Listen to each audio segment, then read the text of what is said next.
Dell'ultimo anno ho chiesto che mi vengano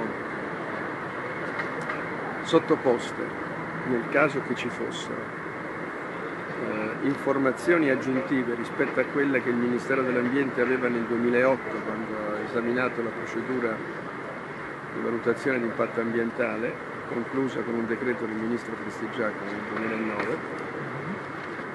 Se ci sono informazioni aggiuntive che soprattutto chiariscano qual è il piano di sviluppo del porto, quali sono le previsioni di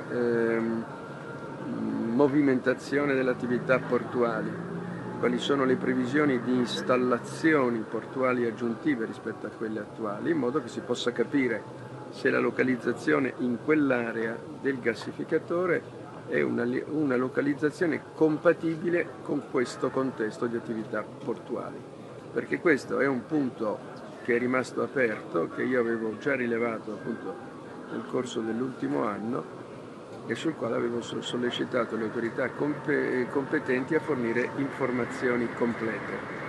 Il Presidente dell'autorità portuale questa mattina mi ha confermato che manderanno queste informazioni aggiuntive che consentono di avere un quadro di riferimento completo. A questo punto il Ministero dell'Ambiente, congiuntamente con il Ministero dello Sviluppo Economico, prenderà in esame le informazioni aggiuntive e valuterà se le informazioni aggiuntive richiedono una nuova valutazione di impatto ambientale o la riapertura della procedura di valutazione di impatto ambientale che era stata effettuata nel 2008-2009.